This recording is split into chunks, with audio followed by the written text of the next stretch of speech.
everyone, my name is Simon Majumdar and welcome to another episode of Eat My Globe, a podcast about things you didn't know about food. And on today's very special episode, we're going to interview someone who describes herself as Condiment Claire, which I love.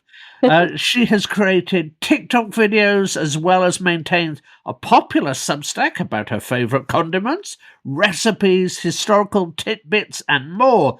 Now she has written a book called The Condiment Book about, well, condiments. So please let me introduce you to today's guest, Claire Dinhout. Okay, now we've got lots and lots of questions to ask you because I absolutely adored this book. I really did. And but before we get on with that, I'd love you to tell us what you're doing now. Yeah, of course. I mean, firstly, I just want to say thank you so much for having me on because I'm such a fan of the podcast. And even if you go to the end of my book, as part of the resources that I used to write it, it was listening to this podcast. I have to say, I did see that later on, and I thought, oh, well, that's very nice, because we don't get much credit for this podcast. Well, I'm such a huge food and history nerd. It's just, I find it fascinating that, I think what I did for so long, even prior to getting into this social media world and writing this book and all of that, was my notes app on my phone was just random fun facts about different foods and things. And I realized, you know what, life's too short to keep that to myself. And that's when I started posting videos, started writing Substack articles, and now I have a book about it. So, yeah.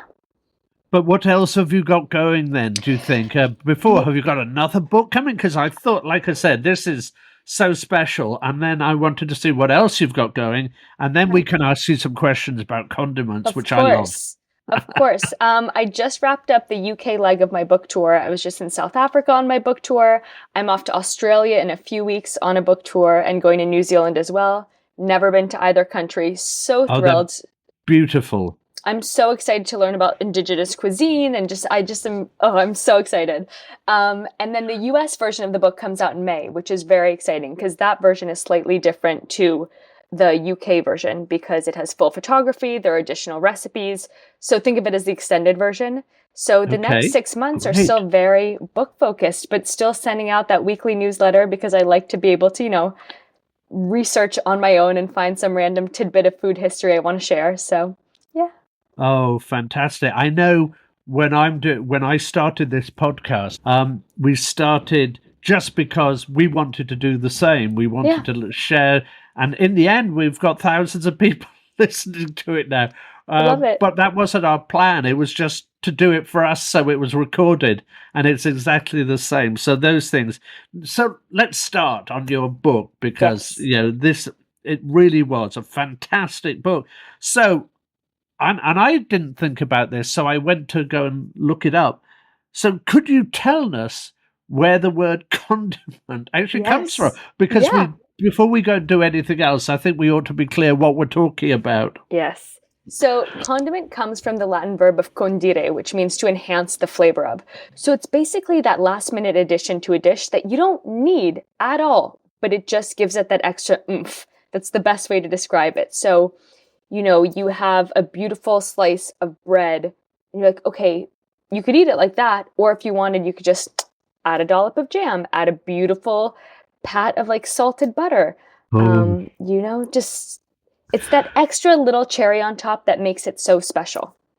Oh, that's a great way of putting it. I love, first of all, you've got me thinking about toast with butter, which is with a little salted butter. I use unsalted for cooking. I love salted for something like that. I love that. Condiment butter and regular butter. Yeah. Oh. So butter can be both. Oh, gosh. And again, please forgive me and listeners all the same, because all the way through this thing, I'm going to be making lots of yummy noises. So please forgive me. Now, one of the things I was really excited about was how the way you did, recipes, you did science, and you did history. And you managed to put those in a way together that many people don't. And, I'm probably going to struggle if I was going to do that. So let's talk about how you started the book, because I was thinking if I was going to start it, it'd be from a technical perspective, I wonder how X sauce or relish is made. Or did you do it from a worldwide perspective? I wonder why the Japanese love miso. Or did you do it, together? Well, the original book concept was the history of the world through condiments. I studied history in college, so I've always been curious as to what's in the plate in front of me. I also am best able to learn about different people from around the world through food. So that's the way just my brain works. And so this book Me, was kind of my me grad too. school. And it was learning about things that I've always wanted to learn about. And when I was going through the process of researching the history of the world through condiments, going in chronological order, chili and honey and salt, like that to begin with, I realized like there's so many similar versions of the same condiment all around the world because we Yeah. all really are so similar, even if our nations have never even crossed paths in the past. And so, I just kind of realized it would be unfair to focus on one territory specifically per condiment and in one certain time since so much has shifted that I decided to just focus on condiments specifically and kind of then show readers how to make it at home the easiest possible way. If they want to pick it up at the store, they can also buy it from the store, but be able to pair it with interesting, unexpected like flavor pairings. But at the same time, to kind of see that same condiment is used all over the world in its different way. So there's always like a map of the world that kind of shows you how similar we all are, like different pickles around the world, different chilies from around the world. And then also just kind of where that native condiment comes from and how it's shifted. So as you said, a little bit of history, a little bit of recipe, a little bit of pairings, because I just think my brain is always scattered and I'm always thinking about a million things. So this is kind of my brain on a page. That's great, and it is very much the way I think about food as well. I'm always sitting there and I go, "Oh, I wonder where that came from." And I'm sitting in bed even, and I go flick through my books or go on Yeah. Google or look, and I go, "Oh, that's where that comes from." And I have such a great time doing that, and I know my wife is the same, so we have a very good relationship doing those. Now, I love the fact that you put this Super League of what your favorites are, I think. And I love the fact that you put a Super League of condiments in your introduction. I really do like that. Some are things that everyone would know, and some are things that they don't. First off, how would you define Super League? And secondly, how did you come up with your list? And I know if I came up with one, it'd be totally different, but I love the fact that you put this in your introduction because it gives everyone a feeling for who you are. Yeah, I mean, I think the fact of the matter is life's too short to have a boring Tuesday night dinner. But even if you have a boring dish, you can always make it fun with a condiment. And the only way to create that flavor is through all of these different tastes and experiences, and whether it's spicy or sour or all of that. And so this Condiment Super League is basically, think of it as a guide in creating flavor. So if you have some of these ingredients from each category, you're able to create that flavor. And the reason why I listed so many per category was because we all come from different places. We all have different condiments just in our pantry naturally. So it's reach for that spicy category. And whether you like chili oil or whether you like pepperoncini flakes or whatever it is, pick one of those and then that can be your spicy element. If you want, a more tangy one, like, okay, go more mustard or go vinegar. Everyone's going to have a different pantry. But if you have one of each category in your pantry, in your kitchen, you will never have a boring Tuesday night dinner. It doesn't matter if you only have rice in your house. It doesn't matter if you only have pasta, if you only have bread. You're good to go. Well, I love the fact that pasta, I sometimes, and I know this sounds a little strange, but I'll sometimes put lauganma into pasta, and a little bit of salt, a little bit of pepper, and that's how I'm happy. Delicious. So when you get those done, and it has the same effect as the chilies that you get in, the Calabrian chilies and all of those things. So I love that. I mean, even like rice with a little bit of salted butter and miso, delicious. And then if you want to even add a drop of honey or a little bit of maple syrup, like just that's just the coziest bowl.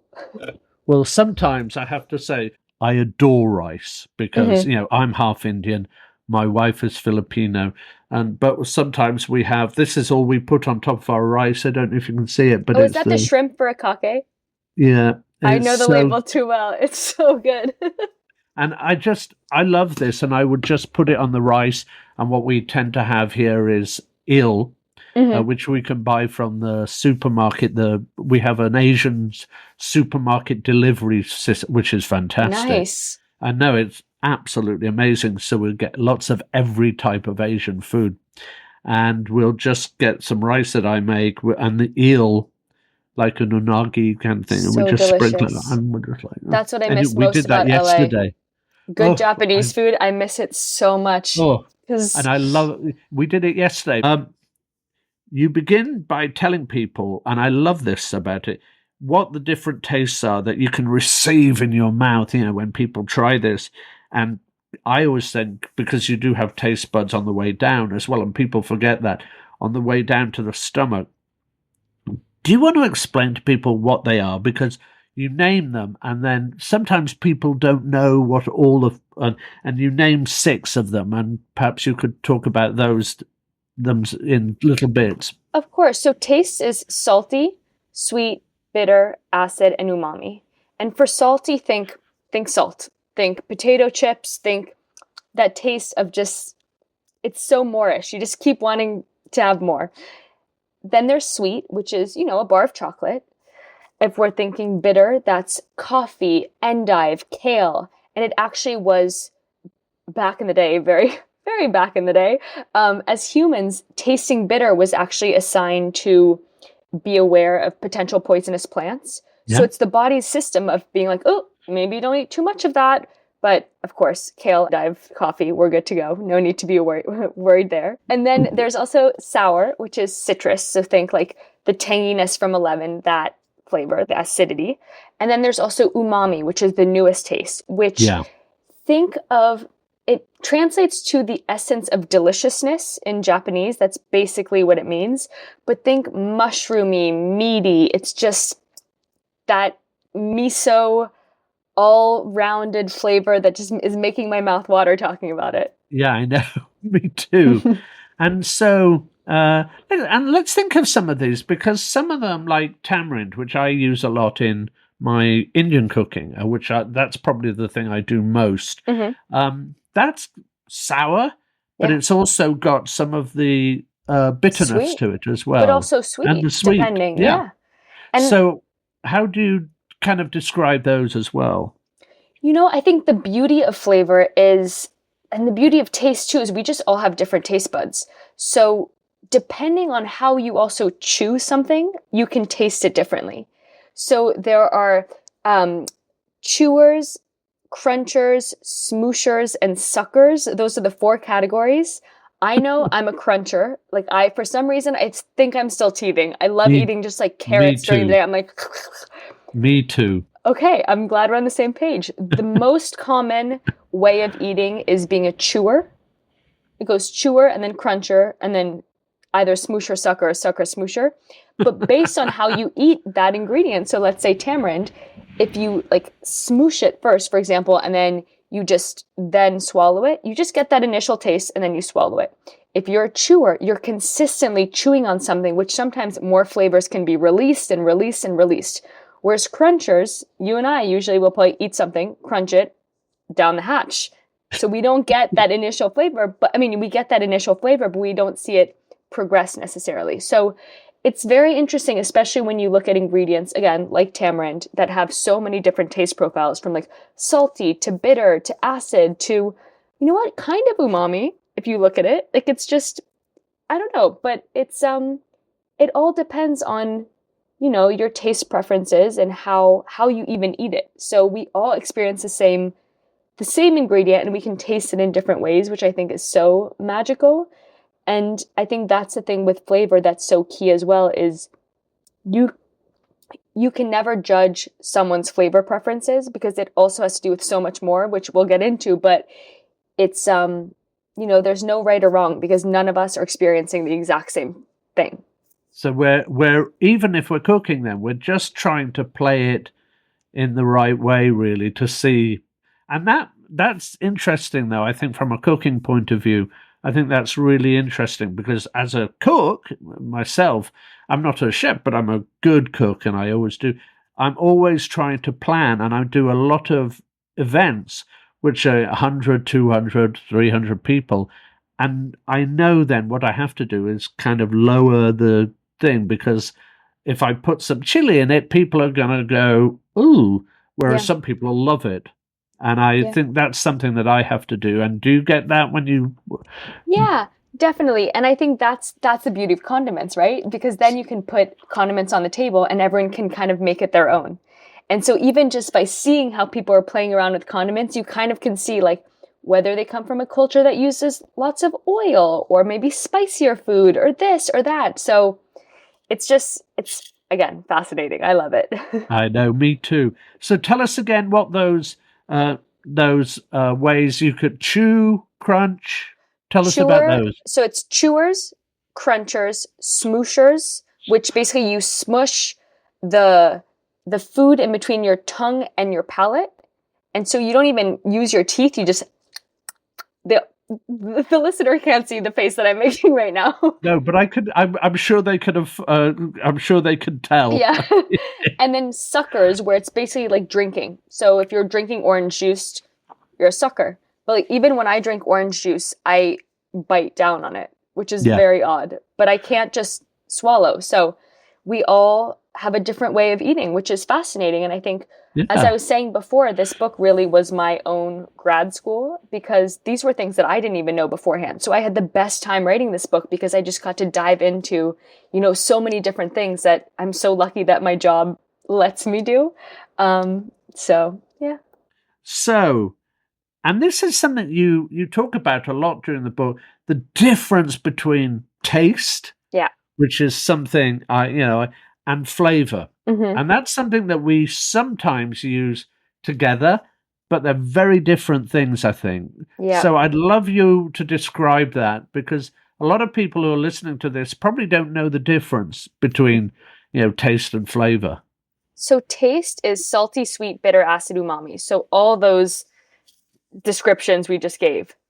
Flavor now has to do with color, texture, smell, but more importantly to me, nostalgia and memory. So the idea of flavor is that it's something that's super nostalgic, that's ingrained in your brain. And my argument is basically that condiments are the flavor element, because every culture can make a roast chicken. Every family has their version of a roast chicken, but it's what you put on it that actually makes it so yours. And that element is the condiment. And so if you think about, your favorite condiment, or if you ask someone what their favorite condiment is, usually it has to do with their childhood or something that was always on the table, or maybe a trip they went on when they tried X, Y, and Z sauce and they're like, oh, that sauce was great. This one was blah, blah, blah. So for example, I love Dijon mustard. Dijon mustard is always going to be my favorite condiment. My dad is French. And I know we're going to talk about that later on, aren't we? We will, of course. We can't not. And I've got to tell you that in my fridge, which is just here, the one thing I always have in mustard is a large thing of Dijon mustard. It's so important. I use it in dishes. I use it with dishes. That and HP sauce, but we'll talk about that later.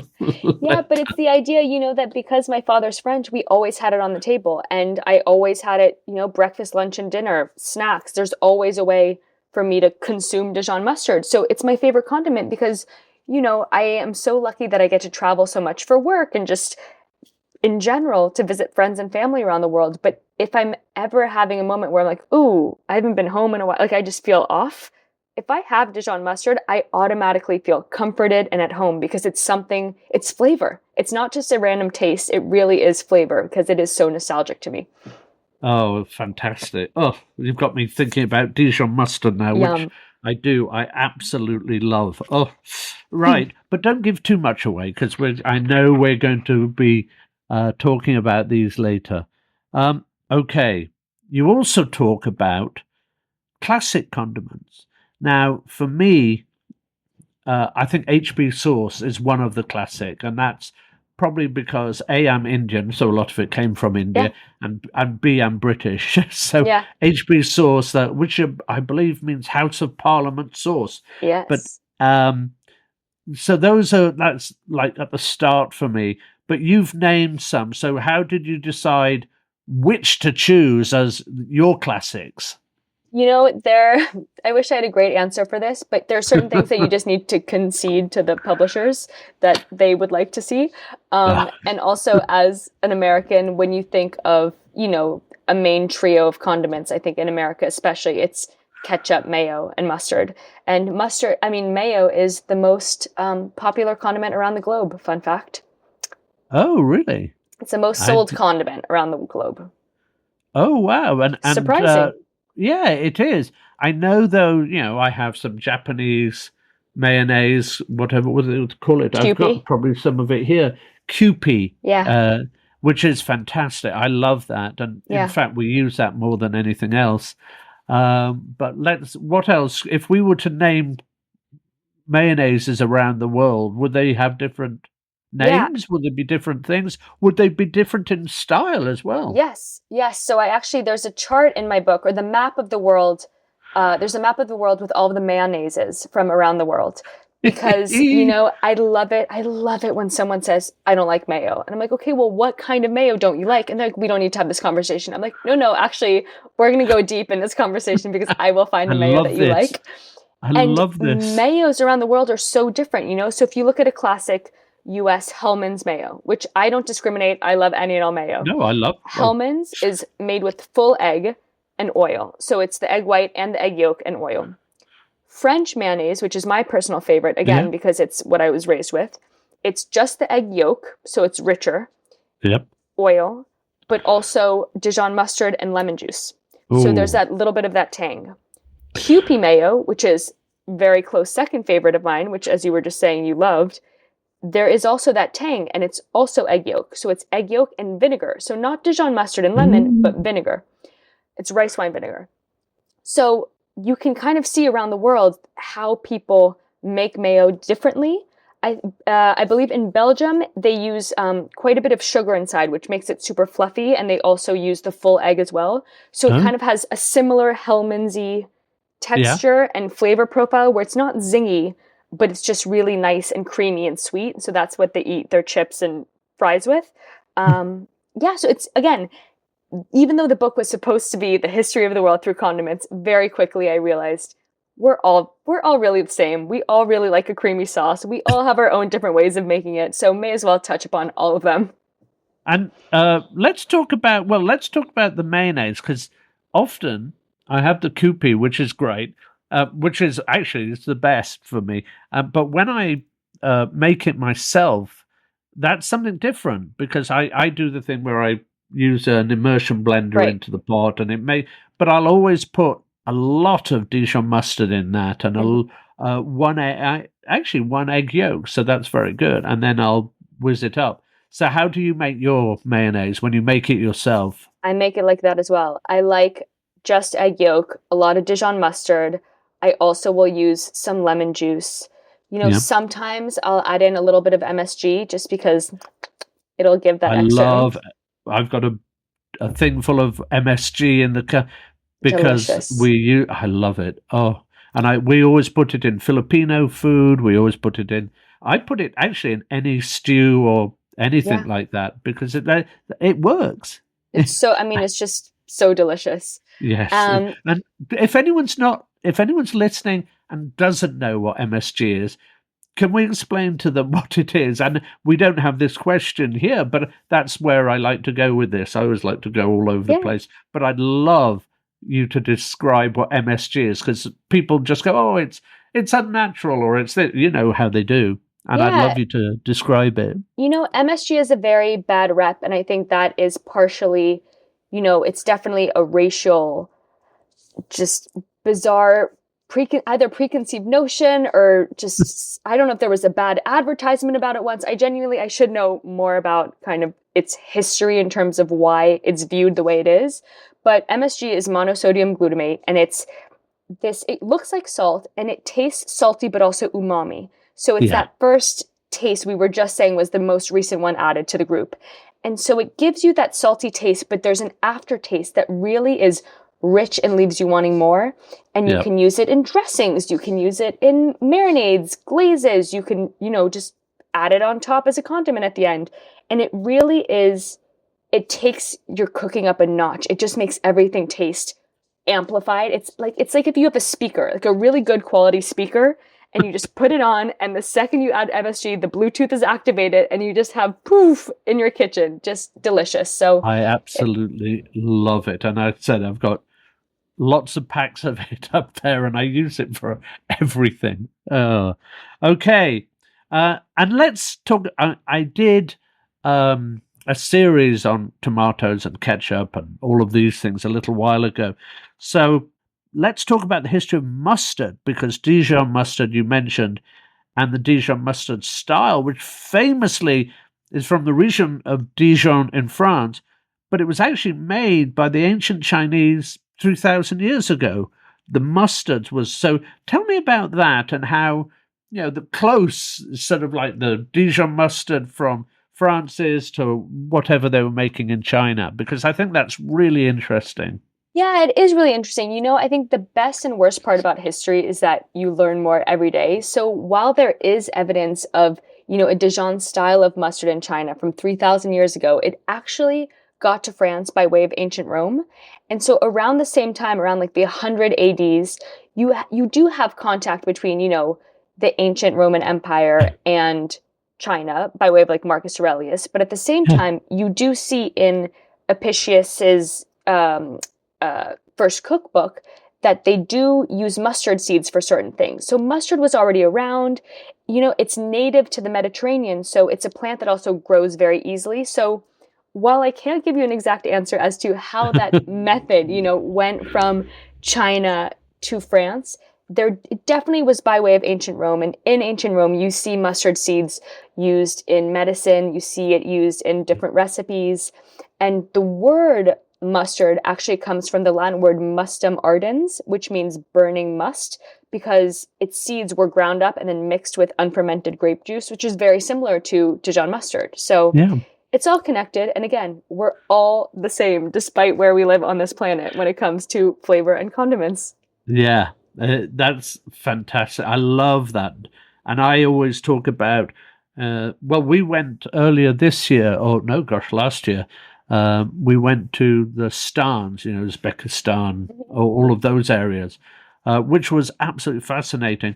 But we saw how the Silk Road comes together in Central Asia and then splits off towards here. That was fascinating to see how it moved across before, the Columbian Exchange and all of that. I would love to see that. It was amazing, and we went to all of them, including Turkmenistan, which is this place that is just nuts. Everything is white and everything is, which was fantastic. Yeah. But I think this way of moving across the world and moving back on the Silk Roads was way before, obviously, the Columbian Exchange and anything like that. So I think it's really important to kind of notice that it went both ways. Okay, now, and I know we're going to talk about this later, but you do have a section on butter and salt, and you put those kind of together. Now, first of all, my kind of favorite, or one of my favorite kind of condiments, and I don't think you kind of mention it too much in the book. Oh no, I know it's coming. Yeah, so where was the pepper? Now, I use pepper a huge amount because, it came from India and all those kind of things, from around India anyway. Right. I mention this because I absolutely love pepper. So where was it? Okay. So I have many explanations for this. Firstly, I can't believe I'm going to admit this to the internet. I don't like pepper. And actually, you know what? I like pepper. The issue here is that I'm a super taster. So there are certain things that I taste that just completely overwhelm my taste buds.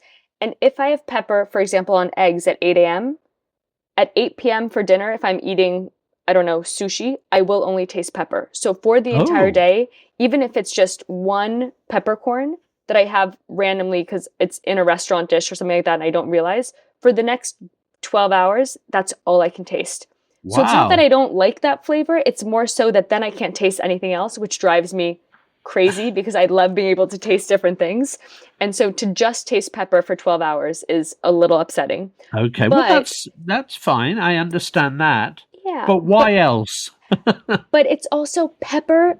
I mean, this book was very hard to condense down to a smaller book, but pepper would be an encyclopedia. There's so much when it comes to pepper and pepper's history and the fact that, a lot of people don't even know that like green pepper, white pepper, black pepper, they're Yeah, all from the same plant. It's just a matter of, absolutely. is it young? Is it dried? Is the skin taken off?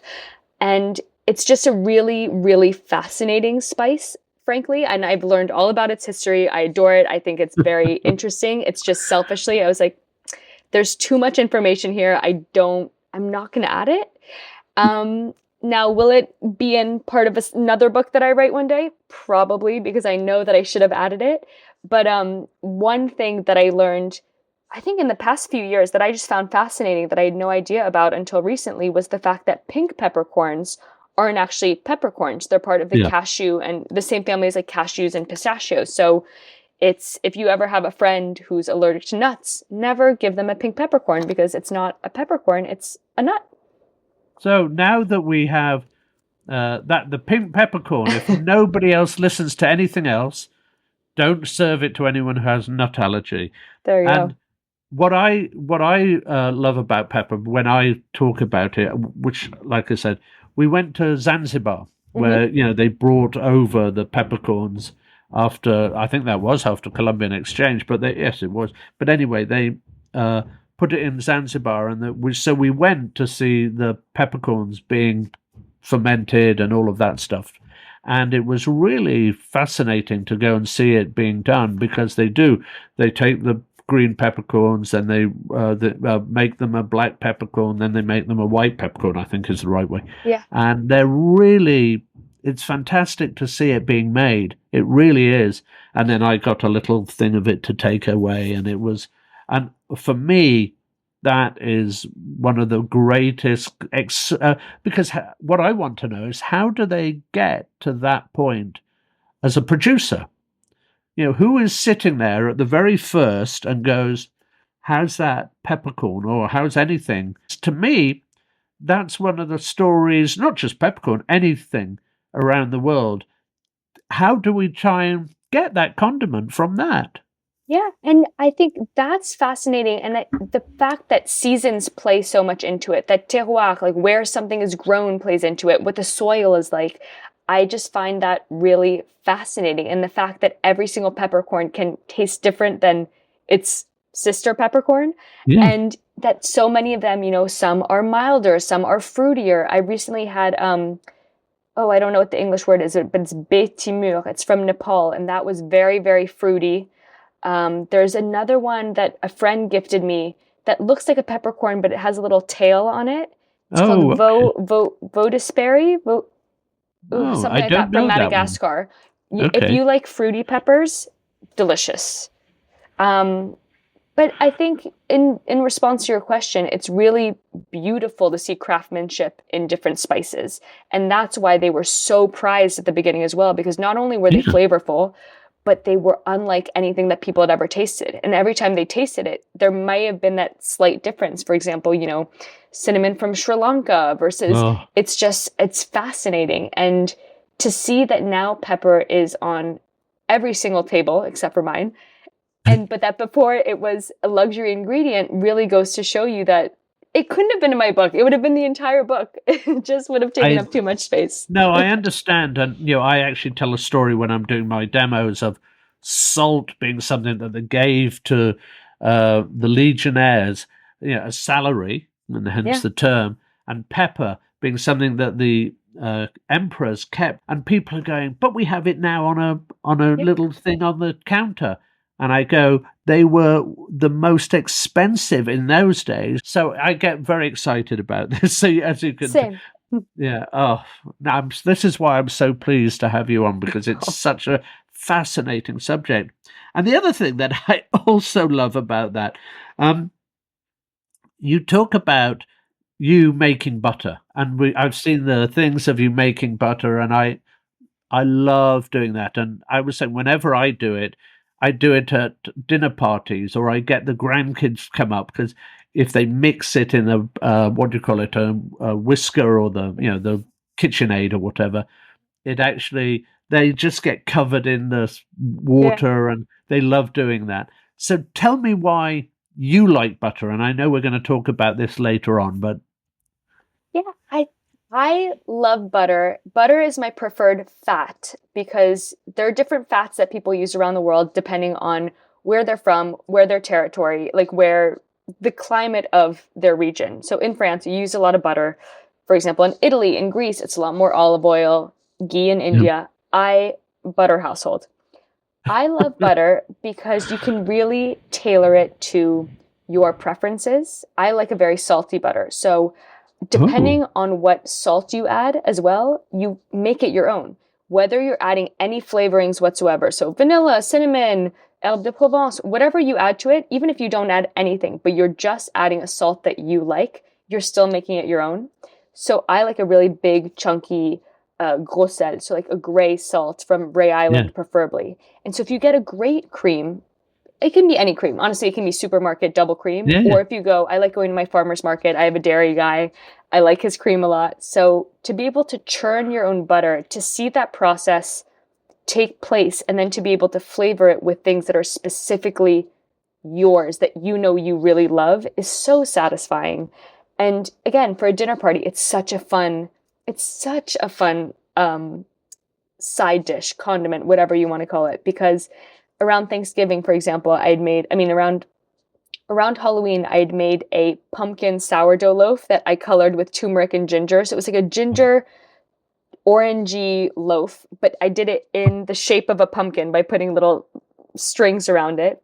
And the butter that I made with it was a cinnamon vanilla butter. And it was so deliciously sweet in contrast to the gingery loaf. So anyways, I love making butter. I had a video a few weeks ago, it hit 35 million views, which I think is hilarious that that's what butter can get you nowadays. It's an amazing thing. And I say, when I still get emails or a little card from some of the grandkids, and they always go, I'm the family butter maker now. And I love all that. I love that for them. Great lineage. And the fact that they're making this in the KitchenAid or wherever they're deciding to do it, like you're doing it with a whisker I'm getting so. This is a great interview. I just want you to tell you this. It's fantastic. Thank you.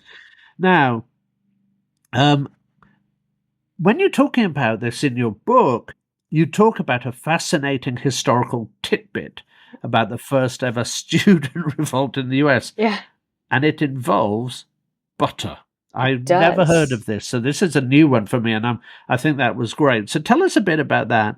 Yes. So right before the American Revolution in 1766, this gentleman, I guess student, so gentleman, child, who knows, that age, his name was Asa Dunbar, and he was eating in the dining hall at Harvard University, and he was served rancid butter. And he was like, how dare you serve us rancid butter? And he and all of his classmates got up and protested and all revolted in Harvard Yard. And then they all ate out at restaurants as opposed to eating in the cafeteria for the next few weeks. And that was the first ever student revolt. And a very fun fact about Asa Dunbar is that he was Henry David Thoreau's grandfather. Oh, wow. It's really interesting. Anyway, you also, you mentioned that salt is a controversial condiment, which I love. But tell me why, and tell some of the people, obviously, that we've got a lot of listeners, and they're going to go, controversial? It's controversial because people love to argue with me about the fact that salt is a condiment or is not a condiment. And people also love to argue that butter is not a condiment. But here's the thing. There's condiment salt, and there's regular salt, and there's condiment butter, which I like to call butter, and then there's butter, which is just regular butter. Both of those can be used as ingredients in a recipe. So for example, if you're making chocolate chip cookies, you're melting down butter, you're adding in some salt to the dough. They're not condiments when you're using them like that. Yeah. However, once the cookie is baked, if you decide you want to put some flaky salt on top, if you want to condire, enhance the flavor of it, add something that's completely unnecessary to it, but is just going to take it up that one level, then you're adding your condiment salt, also called a finishing salt. Yeah. So the table salt that you get, if you're at a diner, that's not really a condiment. You don't, yeah.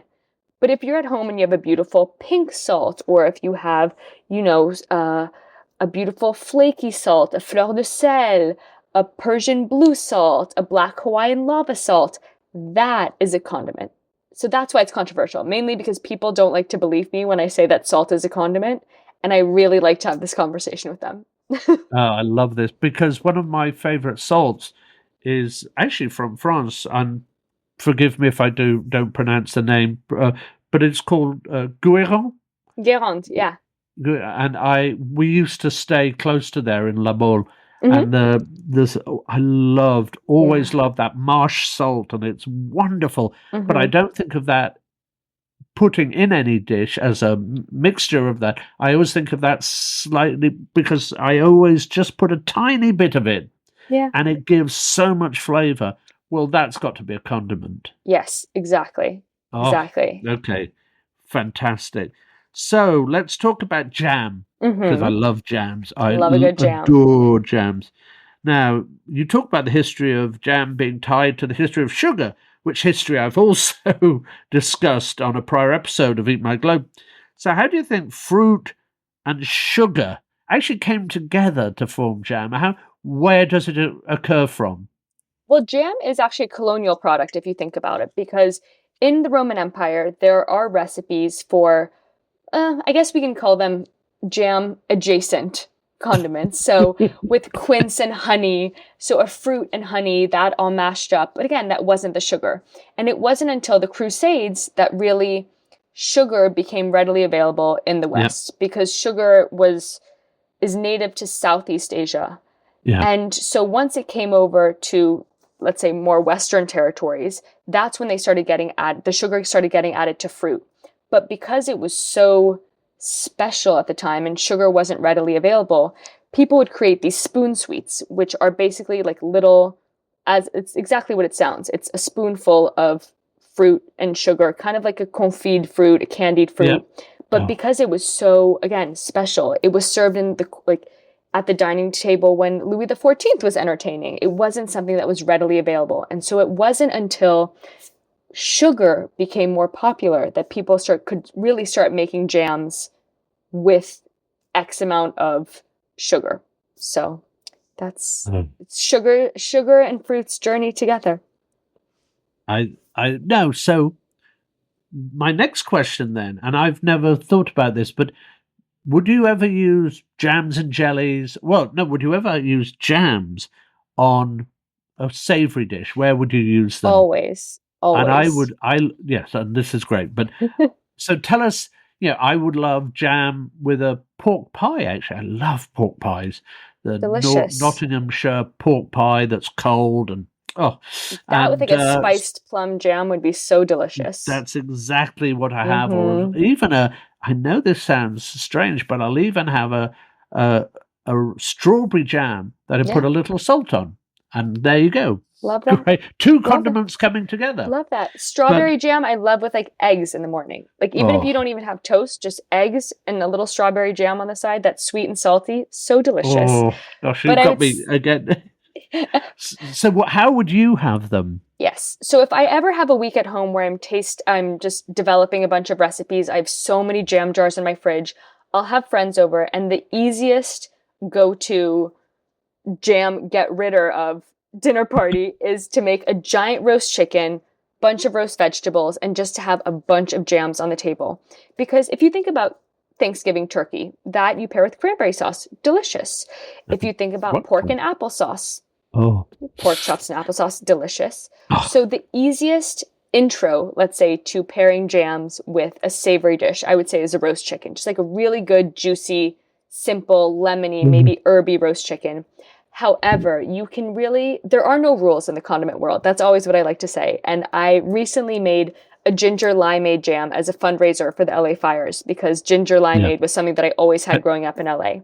And so I made this ginger limeade jam, and I was like, this is great. I saw your Instagram, was it? Yeah, it was. I saw you doing it. Absolutely. Yeah, it was great. And I really wanted to use it in a savory way, but I wouldn't really have ginger limeade with poultry or pork or beef. It just sounded, So I'll get a great piece of white fish. So I got some mahi-mahi, and I had mahi-mahi with a little bit of ginger limeade jam on the side, and, had some bok choy, had some whatever. But it's always so nice to excite your taste buds whilst doing that. But It really is. yeah. But otherwise, a grilled cheese with quince jelly, not even with membrillo, but really with like a jelly. Delicious. If you think about, any wrap or sandwich, put a little jam in there. Nice chunky blackberry jam. Or I love making a pear lemongrass jam. That's really delicious with pear jam and blue cheese. That's my favorite cheese and jam combo. So that's a great thing, because one of my favorite sandwiches is brown toasted bread, peanut butter, blue cheese, and either raspberry or strawberry jelly. And I put those together. And when I first mentioned this on the next Iron Chef, which I was doing nearly 15 years ago now, and the three of us were the judges, and I started mentioning this when I was one of the judges, and people were giving me the oddest looks. And I go, when you taste this, and so they all did, all the different chefs and all the things tasted it, they all came back and said, that was fantastic. Try it with pear jam. I'd be intrigued. I would be worried that the peanut butter would overpower the pear, but I really believe that like Roquefort and pear jam together are an absolute match made in heaven. There are few pairings that are like, oh no, I know that if I'm ever having a dinner party and I have a bunch of cheese out, a bunch of jams out, because that's always how I like to end the evening, because everyone can mix and match, do their own thing.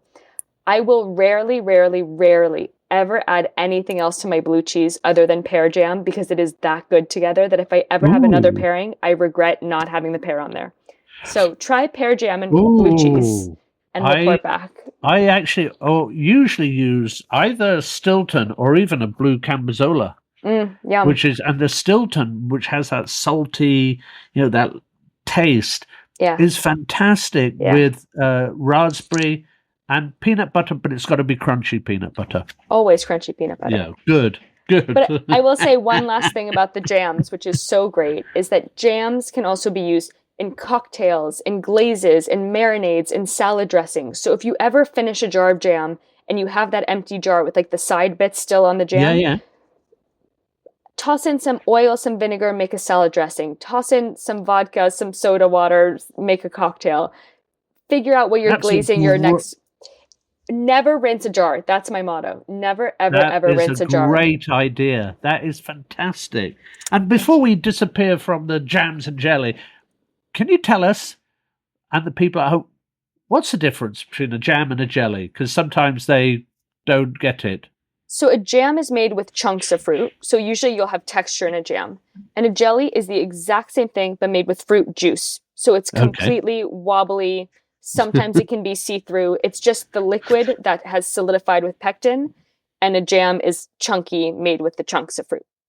This is, so I just want to explain to everyone listening at home, if you're hearing me making a lot of the yum noises, I actually am. And this is really because I love all of this. And I adore condiments. Let's talk about the history of salad dressings, because you've mentioned that. You've mentioned the oil and the vinegar going into the jam pot. What else are kind of your favorite dressings? Because I try and make these a lot. Usually, though, I just make them with some Dijon and blah, blah, blah, Yeah, I'm very basic when it comes to my dressing. I really like just making a basic French vinaigrette. So using some shallots, some red wine vinegar, some olive oil, some Dijon. That's usually my go-to. But I have really, for the past few years, been getting into my Caesar dressing, but not really out at restaurants. I like making my own Caesar dressing because I love anchovies. I love that saltiness. So I like being able to play around with my own Caesar. So I would say either like a good vinaigrette or a good Caesar. Okay, and my thing about Caesar, originally, it didn't have any anchovies in it. Mm-hmm. It was originally Worcester sauce, Worcestershire sauce, as we call it here. I do heavier on the anchovy. I do add Worcestershire still, but because there is that peppery element, I don't put too much in there. But I do put Dijon. I like to add in some caper, brine sometimes, a good Parmesan. You can't go wrong with Parmesan. And just an egg Good yolk. Parmesan. You're good to go. It's important that you said that, not the Yeah. crunchy, the thing that you get in a packet. Is very, Mm. oof. Okay, and I want to see what you do about this. So, if you name your favorite number one, I'll name my number one. You name your number two. I'll do my number two, and Okay. we'll go down. So we have about 10 of them, and then let's see if we can just describe them in a kind of quick way. So why don't you name your number one? My number one condiment is Dijon mustard because I can have it breakfast, lunch, dinner, snacks, and I easily go through a jar a week. And Oh wow! when I travel or if I like go to the movie theater or anything like that, I have a mini jar of Dijon with me in my purse at all times. Okay, well, my favorite at the moment is the Filipino patis, Mm-hmm. which is it's different from other patises around there, and it's got a stronger flavor. And I think, again, because chatting to my wife who's Filipino, this is something that would be, it's lovely. And I've also got a bottle of it with chili, and I've got this in the back. So that, and so anyone who has a Filipino store, do go and buy it. You can buy a small bottle or a bigger bottle, and this is something you can just splash on. You can add it into dishes, but the patis is just the fish sauce is just and they are different. It's like we'll talk about soy sauce later on. They're all different. Okay. Filipino condiments really quickly are incredible. I've only Oh. recently started dabbling, and someone came to an event that I had done for my book launch at Fortnum and Mason's in London, and she was Filipino, and she brought me a jar of the shrimp paste. Oh, Oh don't even get my me. goodness. I finished a jar of that shrimp paste within 2 weeks because if I wanted a snack in the middle of the day, I would literally just throw a spoonful in my mouth. It was so delicious. That on rice, so good. On silken tofu with scallions, so good. Just amazing and everything. So I know that's not part of the list. I'm so sorry if I'm off topic, but it's a new condiment that is now a staple in my fridge, and it is so flavorful, sweet, salty, umami. Just, it's so Moorish. It's delicious. I will tell you now, and this isn't just because I'm married to one. Filipino food, I think, is some of the most fully flavored, beautiful, all the different dishes, not just the lechon, which I'm bound to like anyway, because it's pork, but it is just amazing. It is incredible. Okay, let's get your number two is... I'm going to go rogue with this one, and I'm going to say Bonito Flakes because I think they're really fun. I was in Tokyo last year, and I've always loved them. I always have a big pack of Bonito Flakes in my kitchen because, again, love rice, love silken tofu, love fresh fish. But I love that they are also playful because when you put Bonito Flakes, which are basically dried fish that then you shave, when you put them on something hot, they kind of dance around your plate. So I like that they're playful as well.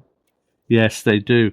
Okay, well, mine is Burmese balochang, which we have a balochang in India, but it's very different. So this is a recipe that I got. So it's dried garlic, dried shrimp, and I can't remember exactly what it is there. Mimi is the person who explained this to us when she was on our show. She is one of the great Burmese writers. Please go and look at her because her writings about Burmese food, and I said she was on our show, so go and listen to that show. It's called Mimiaye, Mimi A. Great. Number three, because this is one that I don't, even though I sometimes use it in my curries, I tend to use it very sparingly, but you obviously like it. I use it every single day. It's like mustard. It's the one thing that I really do use every single day. So this should have been my number two, maybe. Cinnamon. It's the American in me. I put cinnamon in everything, less so as an ingredient. I don't cook with it. I don't cook savory dishes with it. It's not an ingredient that I like to cook savory dishes with.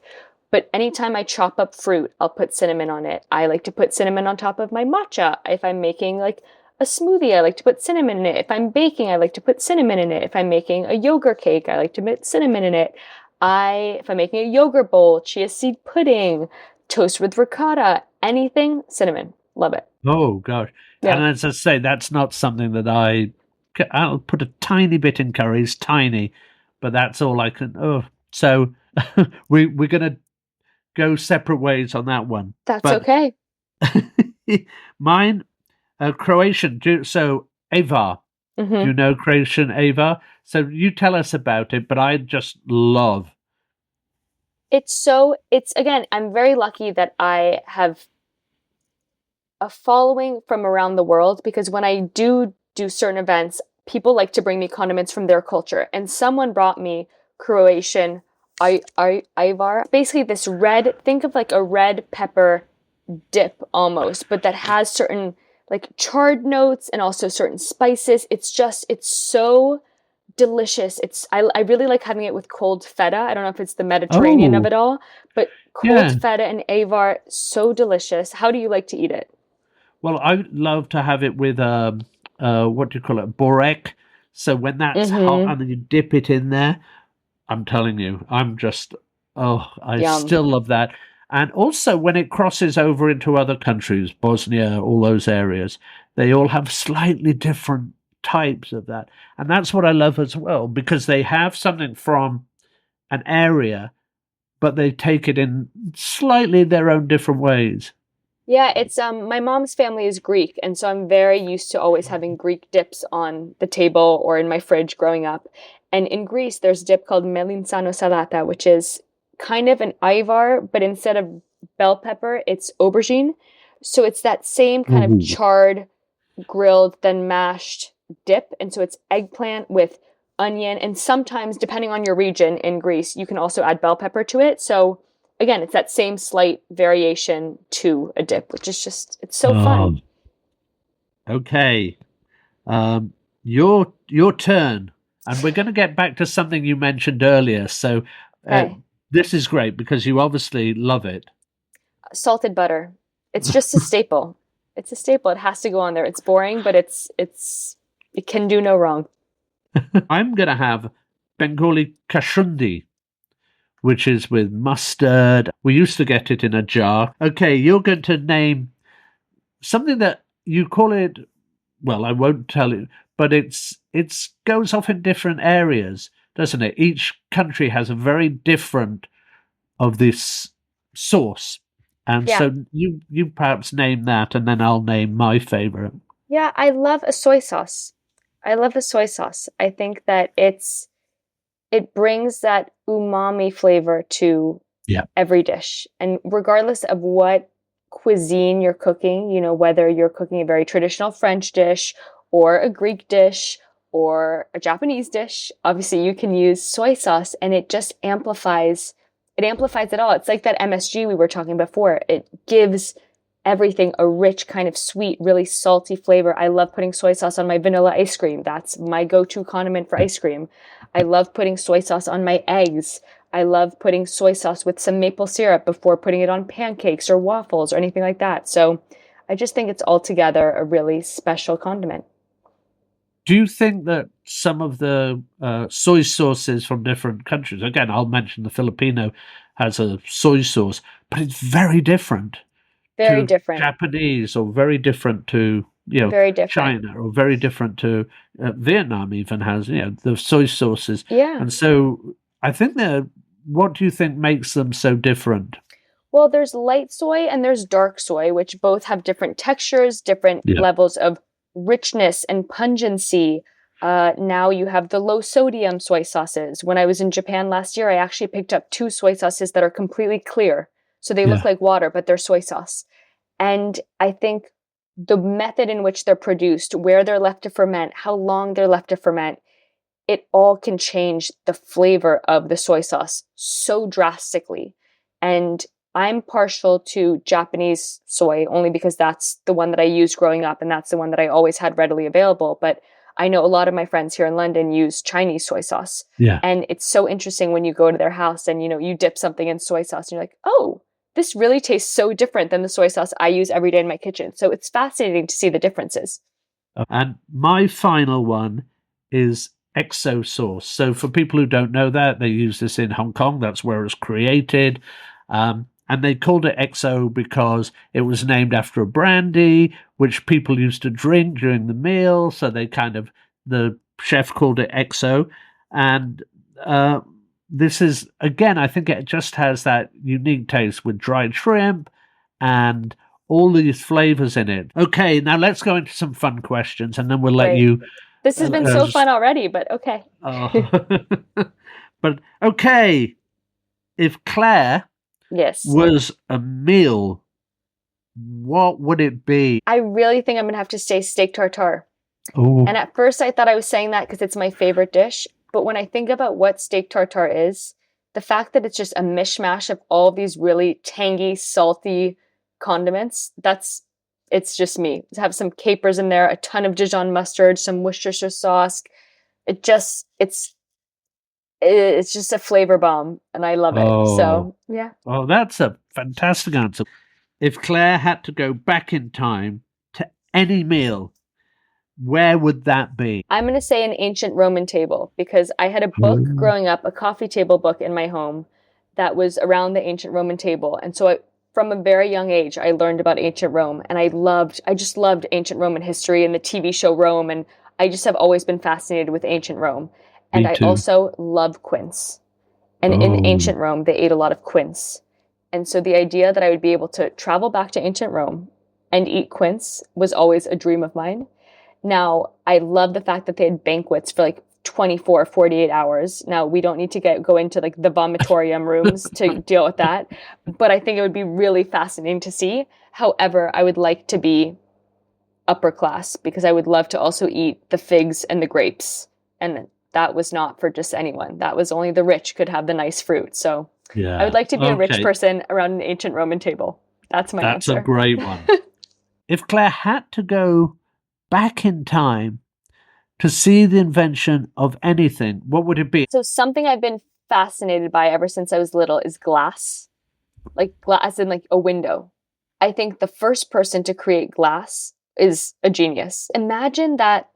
It just still blows my mind that glass is completely see-through, and just being able to experience the shift of living in a home where everything is candlelit, where there's no light, to then being able to have glass where you can't have wind come in, you can't have rain come in, but you're still able to see the outside world, I think is fascinating. And the fact that then that translates also to like glassware and, drinking water out of a cup that you can see through. It's something to me that's so simple, but I just cannot imagine living through that shift of not having glass to then having glass and being able to see through something that's physically solid. Oh, fantastic. That's a great answer. And then finally, before we let you go, what are your social media sites? I am Condiment Claire everywhere. It keeps it very simple. So I'm primarily on TikTok, which is where I film videos about, whether it's easy recipes, or when I travel, I post a lot of content there as well, just experiencing different flavors from around the world. I write a weekly newsletter on Substack, also called Condiment Claire, which that is probably my preferred form of social media, because I get to deep dive on food histories, be able to share recipes very specifically, being able to talk about different traditions going on that week around the world. It's just something that I find fascinating. I send out my city guides there as well. So if you're ever traveling, I have a guide to all the cities that I go to be able to experience them authentically, not just like best restaurants here, but more so what are the dishes you should taste if you're in this place or that place, just to really experience it. That's fantastic. And then I'm also on Instagram, which I've followed as well, and that is really fun as well. Thank you. So, Claire, I have to tell you that it is one of the best. Thank you. It's been a great interview, so thank you very much. Thank you so much for having me. Make sure to check out the websites associated with this podcast at www.eatmyglobe.com, where we will be posting the transcripts from each episode, along with all the references and resources we used putting the episodes together, in case you want to delve deeper into each subject. There is also a contact button, so please do let us know if there are any subjects that you would like us to cover. And if you like what you hear, please don't forget to join us on Patreon. Subscribe, recommend us to your family and friends, and give us a good rating on your favourite podcast provider. Thank you. Goodbye from me, Simon Majumdar. We'll speak to you soon on the next episode of Eat My Globe. Things you didn't know about food. The Eat My Globe podcast is a production of It's Not Much, But It's Ours and Producer Girl Productions. We would also like to thank Sybil Villanueva for all of her help, both with the editing of the transcripts and essential help with the research.